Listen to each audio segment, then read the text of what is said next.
Jake Collins stared at the bottom of his empty glass and wondered how his life had gone so wrong. The Luna Station bar was dark and full of smoke from alien cigarettes that made his eyes water. Outside the dirty windows, he could see Earth hanging, in space like a blue marble. It looked peaceful from here, but Jake knew better. Down there, the Earth Defense Force was probably having a party to celebrate getting rid of their worst pilot trainee in history. 17 simulator crashes in 6 months. Jake had set a record that his instructors said was impossible to break. Most people crashed maybe 2 or 3 times before they got the hang of flying in space. Jake had turned crashing into an art form. He had crashed into asteroids that were not even on the course. He had crashed into other student ships during formation flying practice. Once he had somehow crashed into a space station that was supposed to be 50 miles away from the training area. Captain Ben Parker had pulled him aside after the last crash and tried to be nice about it. He said Jake had good reflexes and quick thinking, but maybe piloting was not his calling. The other instructors were less kind. They said Jake was a danger to himself and everyone around him. Admiral Kate Morrison had signed his discharge papers with what looked like relief. Now Jake was stuck on Luna Station with barely enough money to buy a ticket back to Earth. The bartender kept looking at him like he was waiting for Jake to order another drink or leave. Jake did not have money for another drink, and he did not want to leave because then he would have to face the fact that his dream of flying among the stars was over. A group of cargo haulers at the next table were talking loudly about their latest run to the outer colonies. They complained about pirates and bad weather and mechanical problems, but Jake could hear the excitement in their voices. They were living the life he wanted, flying between worlds and seeing things most humans never got to see. Now the closest Jake would get to space travel was the taxi shuttle back to Earth, where he could find some boring ground job and pretend he had never wanted anything else. The bartender finally walked over and tapped the bar in front of Jake. Time to go. Jake nodded and stood up on unsteady legs. The alien liquor was stronger than the stuff from Earth and his head was spinning. He made his way toward the exit and tried not to bump into any of the other customers. The last thing he needed was to start a fight with some angry alien trader. The docking bay was huge and full of ships of all sizes and shapes. Jake had been here many times during his training, and usually he loved looking at all the different designs. Tonight everything looked blurry and he just wanted to find his shuttle and go home. He walked toward the section where the Earth shuttles were supposed to be parked and looked for something that looked familiar. There it was. A sleek, silver ship that looked exactly like the luxury shuttles the rich people used. Jake figured the Defense Force had upgraded their taxi service while he was busy crashing simulators. He walked up to the boarding ramp and was surprised when it opened automatically. Most shuttles required you to show your ticket first, but maybe this one was different. Jake stumbled inside and was amazed by what he saw. The interior was like nothing he had ever seen before.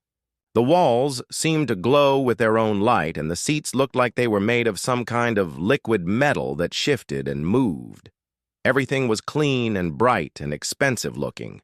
This was definitely not a normal taxi shuttle, but Jake was too drunk and tired to care. Maybe Admiral Morrison had felt bad about kicking him out and arranged for him to travel in style. He found what looked like the pilot seat and collapsed into it. The chair immediately adjusted itself to fit his body perfectly, and Jake sighed, with relief. At least something was going right today. He looked around for the controls to start the shuttle, but everything was written in symbols he did not recognize. That was strange, but a lot of the newer ships had fancy computer interfaces that were supposed to be more user-friendly. Jake touched what looked like a power button, and immediately the entire cockpit came to life.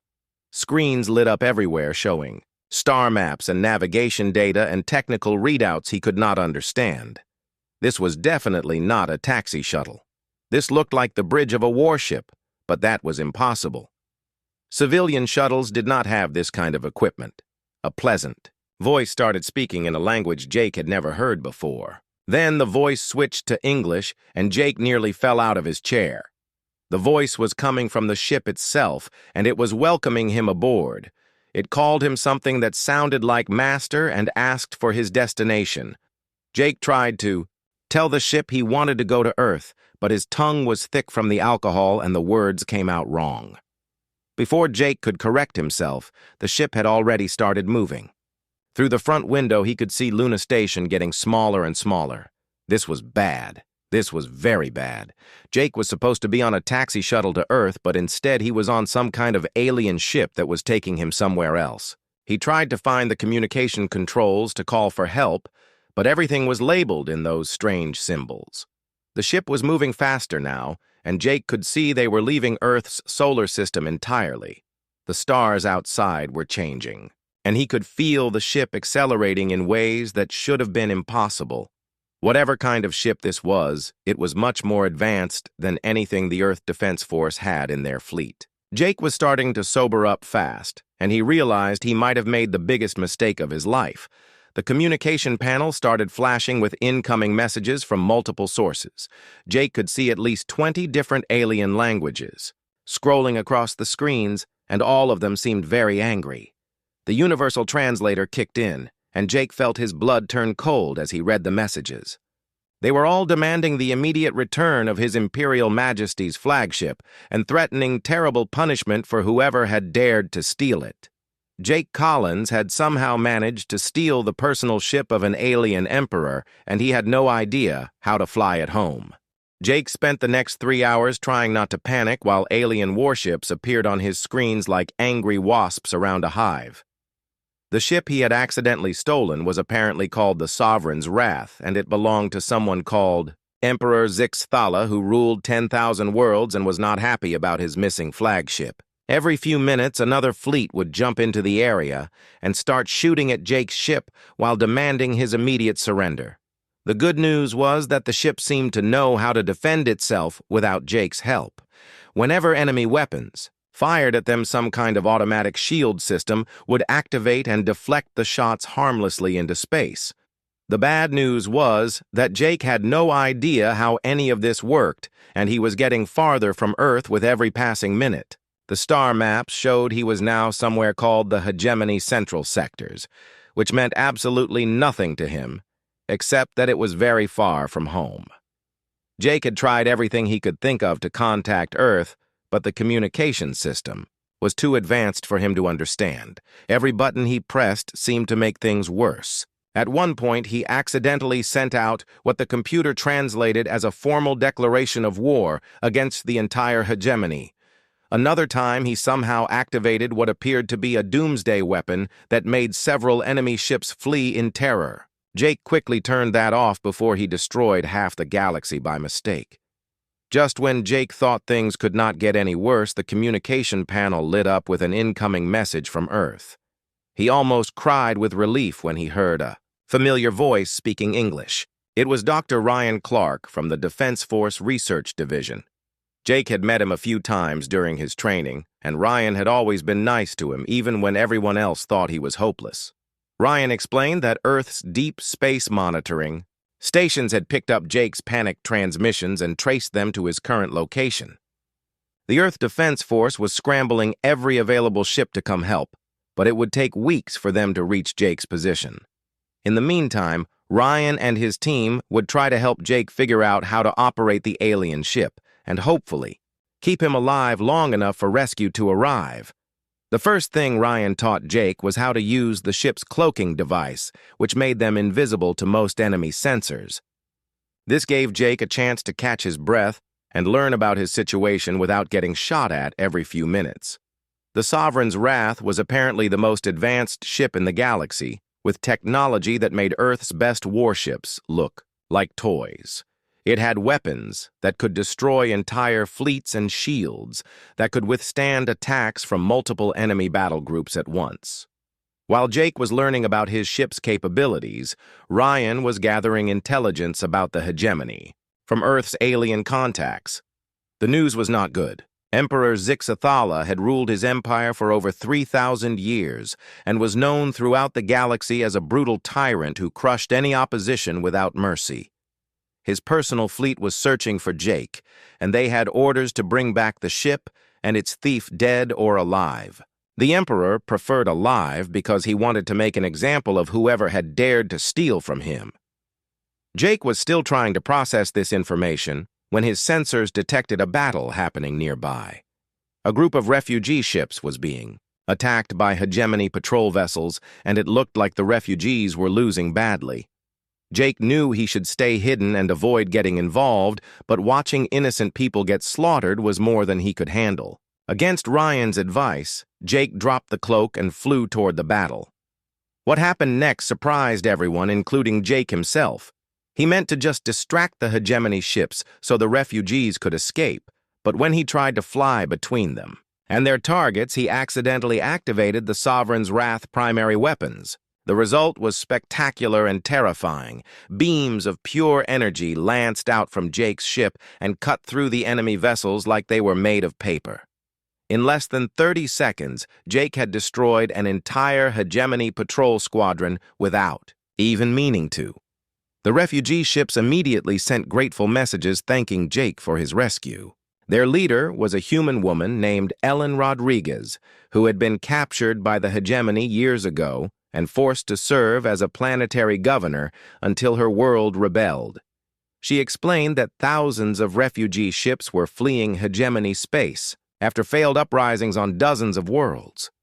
Most of them were being hunted down and destroyed by the Emperor's forces.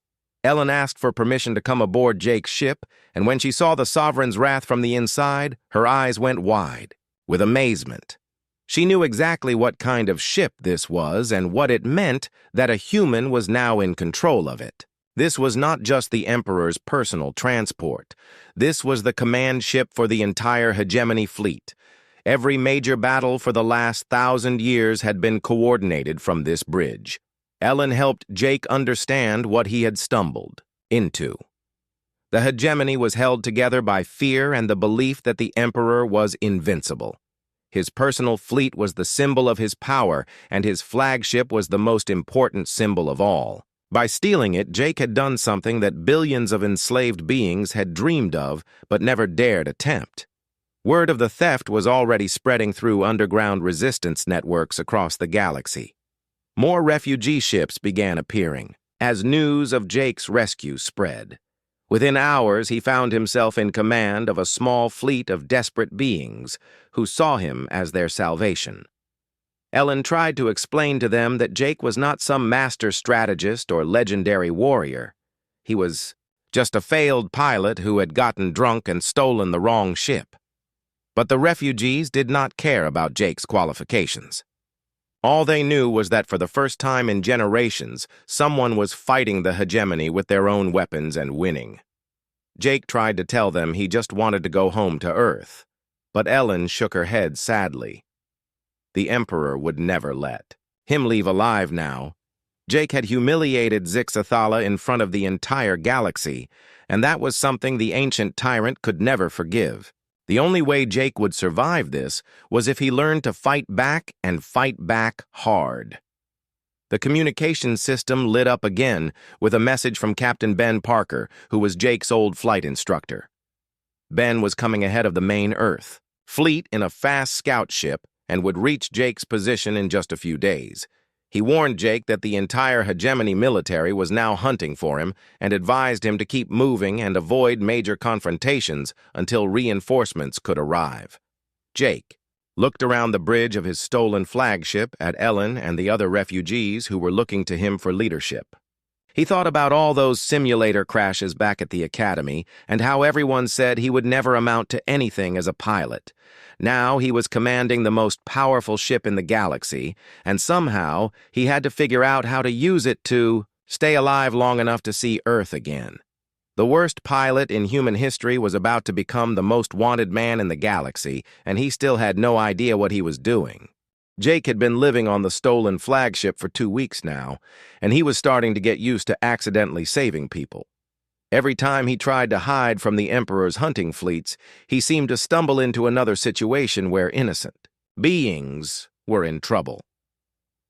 Yesterday, it was a mining colony under attack by hegemony tax collectors who were taking children as payment for unpaid debts. The day before that, it was a hospital ship carrying wounded refugees that was being hunted by 3 destroyer-class vessels. Each time, Jake told himself he was just going to observe from a safe distance and wait for the situation to resolve itself. Each time he ended up charging into battle with weapons blazing because watching helpless people get hurt was more than his conscience could handle. Ellen Rodriguez had stopped trying to talk him out of these rescue missions and instead focused on teaching him how to fight more effectively. She had found the ship's tactical database, which contained detailed information about every type of vessel in the hegemony fleet and their weaknesses. The Sovereign's wrath was responding to Jake in ways that surprised everyone, including the ship's own computer systems. Ellen discovered that the flagship had been designed to adapt to its commander's fighting style, and after 2 weeks of Jake's unorthodox tactics, it had started anticipating his moves. When Jake decided to ram an enemy cruiser instead of shooting at it, the ship automatically reinforced its forward shields and increased engine power. When he tried to hide behind a space station, the cloaking device activated without him touching any controls. Captain Ben Parker finally arrived in his scout. Ship and Jake had never been so happy to see another human being in his life. Ben looked older and more tired than Jake remembered, but his eyes still had that calm confidence that had made him such a good instructor. The first thing Ben did after boarding the flagship was give Jake a long hug and tell him how proud he was. Jake tried to explain that everything he had done was an accident, but Ben just laughed and said that sometimes accidents were the best kind of heroism. Ben brought news from Earth that made Jake's situation both better and worse. Admiral Kate Morrison was bringing the entire Earth Defense Force fleet to help rescue Jake, but they were still at least 10 days away. The good news was that Earth's government had officially declared Jake a hero and promised him any reward he wanted if he made it home alive. The bad news was that Emperor Zixathala was now personally leading the hunt for his stolen flagship, and he had assembled the largest fleet in hegemony history to get it back. The really bad news came in a message that arrived while Ben and Jake were still catching up. The Emperor had captured several small human colonies on the edge of Earth space and was threatening to destroy them completely unless Jake surrendered within 72 hours. The colonies were not even military targets. They were just farming, settlements, and research stations with a few thousand civilians who had never hurt anyone. Zixathala was using them as bait to force Jake into a trap. Jake sat in the captain's chair staring at the ultimatum message while Ellen and Ben argued about what he should do. Ben said Jake's first responsibility was to himself, and that surrendering would not save the hostages anyway. The Emperor was known for killing prisoners even after getting what he wanted. Ellen agreed, but pointed out that Jake had become a symbol of hope for enslaved people across the galaxy. If he surrendered now, it would crush the spirits of every resistance movement in hegemony space. The refugees who had joined Jake's growing fleet were also divided. Some of them had family members in hegemony prison camps and understood what the human colonists were facing. Others argued that sacrificing Jake to save a few thousand people would doom billions of others who were counting on him to keep fighting. The debate went on for hours while the deadline got closer, and Jake felt the weight of impossible choices pressing down on him. Jake finally made his decision while standing alone on the flagship's observation deck, looking out at the stars. He had never asked to be anyone's hero or symbol of hope. All he had wanted was to fly among those stars and see what was out there. But life had a way of pushing people into roles they never expected, and Jake was starting to understand that running away was not always an option. Sometimes you had to stand and fight even when you were scared and unprepared and had no idea what you were doing. When Jake announced his decision, the bridge went completely quiet. He was not going to surrender, and he was not going to let the hostages die either. Instead, he was going to steal the Emperor's entire war fleet, just like he had stolen the flagship. Ellen thought he had finally lost his mind from the stress, but Jake was completely serious. The hegemony's greatest weakness was their rigid hierarchy and their absolute faith in their own superiority. They would never expect a failed human pilot to try something so audacious. Ben tried to talk Jake out of the plan by pointing out all the ways it could go wrong, but Jake had already made up his mind. Dr. Ryan Clark had been monitoring hegemony communications from Earth and had discovered something interesting about their command structure. Every ship in the Emperor's fleet received its orders through the same central network, and that network could be accessed from the Sovereign's wrath.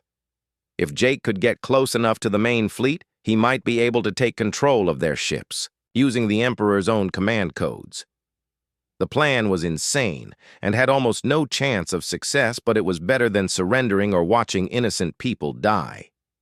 Jake sent a message to Admiral Morrison explaining what he intended to try and asking her to be ready to help if somehow he managed to pull it off. He also sent personal messages to his family back on Earth telling them he loved them and was sorry for all the worry he had caused. Ellen found Jake in his quarters the night before they were supposed to execute the plan and asked him why he was really doing this. She pointed out that he could easily escape in one of the smaller ships and try to make it back to Earth space before the Emperor found him.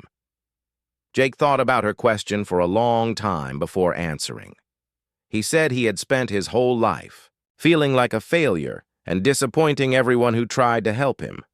Maybe this was his chance to finally do something that mattered, even if it killed him in the process. The next morning, Jake's fleet dropped out of hyperspace at the edge of the system where the Emperor's main battle group was waiting. Hundreds of hegemony warships stretched out before them like a metal wall designed to crush any opposition. Jake took a deep breath and opened a communication channel to the entire enemy fleet. He formally challenged Emperor Zix Thala to single combat according to ancient hegemony tradition while his people prepared to execute the most ambitious theft in galactic history. Jake's challenge to single combat caused chaos in the Emperor's fleet as thousand-year-old protocols activated automatically. Emperor Zix Thala had not faced a personal challenge in over 2 centuries, and the ancient laws required him to respond within 1 standard hour or lose face before his entire military. While the Emperor's advisors argued about whether a human had the right to invoke traditional combat laws, Jake's people were already putting their desperate plan into motion. Captain Ben Parker led a team of Earth Defense Force specialists who had volunteered for what everyone knew was probably a suicide mission. Using captured hegemony shuttles and forged identification codes, they began infiltrating the larger ships in the enemy fleet.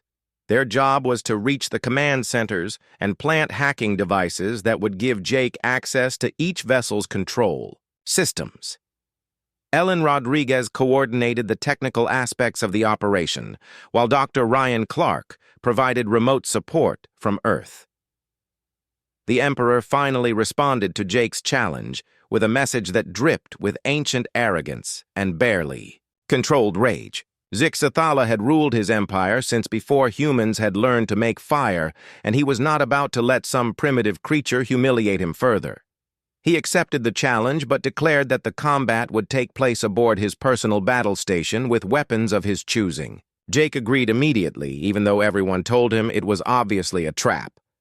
While Jake prepared for what might be his final battle, Ben's infiltration teams were making better progress than anyone had dared to hope. The hegemony's belief in their own technological superiority had made them careless about internal security. Their ships were designed to prevent external attacks, but they had never considered the possibility of enemies already being inside their fleet. Ben's people moved through the vessels like ghosts, installing their hacking devices and preparing for the moment when Jake would activate them all at once. The personal combat was scheduled for noon standard time, and Jake spent the morning learning everything Ellen could teach him about hegemony fighting traditions. The Emperor would probably choose energy weapons since he had cybernetic enhancements that made him faster and stronger than any normal biological being. Jake's only advantages would be his unpredictability and the fact that Zix Thala had never fought a human before. Ellen also gave Jake a small device that might help level the playing field, but she warned him to use it only as a last resort.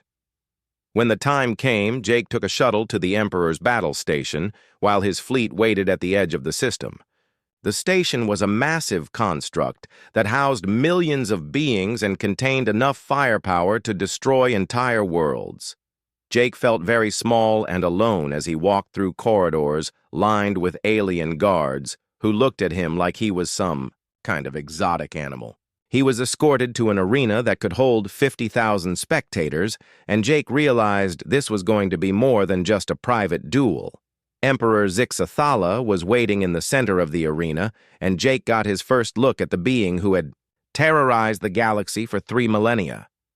The Emperor was tall and thin with pale skin that seemed to glow with its own light. His eyes were completely black, and when he moved, there was something wrong about the way his limbs bent. Cybernetic implants covered half his face, and Jake could see more mechanical parts where his clothing did not cover them. This was not going to be a fair fight. The duel began with traditional weapons, but Jake quickly realized he was completely outmatched in conventional combat. The Emperor moved with inhuman speed, and his strength was enhanced by mechanical muscles that never got tired. Every blow Jake landed seemed to bounce off harmlessly, while even glancing hits from Zixathala left Jake bleeding and dazed. The crowd was cheering for their Emperor, and Jake knew he had only minutes before he would be too injured to continue fighting. That was when Jake activated the hacking devices Ben had planted throughout the fleet. One by one, the ships began responding to commands from the Sovereign's wrath instead of their original commanders. The Emperor's personal guard tried to stop what was happening, but Ellen had prepared for this moment. The flagship's advanced computer systems overwhelmed the hegemony network and began taking control of vessel after vessel. Within minutes, Jake's people had command of nearly half the entire enemy fleet. Emperor Zixathala realized what was happening, and his rage became something beyond normal emotion. He began attacking Jake with the fury of a being who had never been denied anything he wanted in 3,000 years of absolute rule. But Jake had one more surprise prepared. The device Ellen had given him was a neural disruptor designed specifically to interfere with cybernetic implants. When Jake activated it, the Emperor's enhanced speed and strength began to fail him. The arena erupted in chaos as news of the fleet theft spread through the battle station. Hegemony officers were screaming orders while their own ships turned their weapons on each other. Jake and the Emperor continued their duel in the middle of this madness, while explosions rocked the station and emergency alarms wailed. Jake was still losing the fight, but now at least he had a chance to make it competitive. Admiral Kate Morrison chose that moment to arrive with the Earth Defense Force fleet, along with every human ship that could make the journey. The combined human armada dropped out of hyperspace just as Jake's stolen vessels were engaging the ships that remained loyal to the Emperor. What followed was the largest space battle in galactic history, with hundreds of massive warships exchanging fire, while smaller craft darted between them like deadly insects. Jake managed to knock the Emperor down with a lucky punch, but Zixathala recovered quickly and drew a weapon Jake had never seen before. The device looked like a crystalline dagger, but when the Emperor activated it, Jake could feel reality itself bending around the blade. This was not just a weapon, but some kind of artifact that could cut through the fabric of space and time. Jake dodged desperately as the Emperor swung the blade in arcs that left glowing tears in the air behind them. The battle in space was going better than anyone had expected. The stolen hegemony ships were more advanced than anything the humans had, but Jake's people knew how to use them effectively. Ellen Rodriguez had studied hegemony tactics for years, and she was coordinating the combined fleet with skill that impressed even Admiral Morrison. The Emperor's remaining loyal forces were being systematically destroyed or captured by their own former allies. Jake was getting tired, and he knew he could not avoid the Emperor's reality-cutting weapon much longer. That was when he noticed something strange happening to the arena around them. The walls were beginning to glow with the same light he had seen from the Sovereign's wrath, and Jake realized the battle station itself was responding to his presence. The Emperor noticed it too, and for the first time since the duel began, Jake saw something like fear in those black eyes. Zixathala began attacking even more frantically, as if he was running out of time for something important. Jake did not understand what was happening, but he could feel power building around him, like the charge before a lightning strike. The battle station was not just a military installation. It was connected to the same network that controlled the Sovereign's wrath, and somehow Jake's presence was affecting systems throughout the entire structure. The Emperor raised his reality blade for what looked like a killing blow, but Jake was no longer afraid.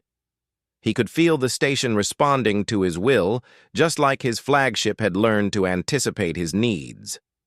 This fight was about to change in ways neither of them had expected. The battle station shuddered around Jake and the Emperor as something deep in its core began to awaken. Jake could feel a presence in his mind that was vast and ancient, and had been waiting for centuries to be free. The station was not just a collection of machines and weapons. It was alive in a way that defied everything Jake thought he knew about technology. The Emperor's eyes went wide with terror as he realized what was happening, and he struck at Jake with desperate fury. Jake dodged the reality blade by pure instinct and felt the weapon slice through the air where his head had been a moment before. The cut left a glowing scar in space that hurt to look at directly. But now, Jake had help. The station's systems were responding to his thoughts, and suddenly he knew where the Emperor would attack next. Jake rolled away from a strike that would have cut him in half and came up running toward the edge of the arena. Emperor Zixathala pursued him with inhuman speed, but the arena itself was changing to help Jake. Walls shifted to block the Emperor's path, while floors tilted to send him stumbling. The crowd was screaming in panic as they realized their supposedly invincible ruler was losing control of his own battle station. Some of them tried to flee, but the exits had sealed themselves shut. The ancient intelligence that lived in the station's core wanted witnesses to what was about to happen. Jake felt knowledge flowing into his mind from the awakened station. The being that lived here had been enslaved by the Emperor for over 1,000 years and forced to help him conquer, world after world. It was a biomechanical hybrid like the Sovereign's wrath, but much older and more powerful. The Emperor had used torture and programming to break its will, but it had never stopped hoping for freedom. Jake's presence had somehow broken the chains. That held it captive. The space battle outside was reaching its climax as Admiral Morrison's fleet and Jake's stolen ships overwhelmed the remaining loyal forces. Captain Ben Parker was leading a boarding party onto one of the Emperor's super dreadnoughts, while Ellen Rodriguez coordinated attacks from the Sovereign's wrath. The hegemony military was collapsing as word spread that their Emperor was losing a personal duel to a human. Worlds that had been enslaved for centuries began declaring their independence. Jake found himself backed against a wall with nowhere left to run. The Emperor approached slowly with his reality blade raised, and Jake could see madness in those ancient black eyes. Zixathala had ruled through fear and absolute power for 3,000 years, and the idea of losing to a primitive human was destroying his sanity. He began ranting about his divine right to rule and how he would torture Jake for eternity as punishment for this humiliation. That was when Jake realized the Emperor had made a fatal mistake. In his rage, Zixathala had moved too close to one of the arena's power conduits that fed energy to the station's weapon systems. The awakened intelligence that lived in the station had been waiting for this moment, and Jake felt its request echo in his mind. All he had to do was touch the conduit, and the station would do the rest. Jake reached out and placed his hand on the glowing surface. Power beyond imagination flowed through Jake and into the station's core. The biomechanical intelligence used that energy to finally break free from the last of its programming restraints. Every system on the battle station came under its control, and it began systematically shutting down the Emperor's cybernetic enhancements. Zixthala's artificial muscles seized up, and his enhanced reflexes failed. The reality blade fell from his suddenly powerless fingers. Jake stood up slowly, feeling the station's power still flowing through him. He looked down at Emperor Zixthala, who was now just a pale, frightened being stripped of all the technology that had made him seem godlike. The crowd in the arena was completely silent as they watched their supposedly immortal ruler reduced to something pitifully ordinary. Jake could have killed him easily, but instead, he just stood there waiting to see what would happen next.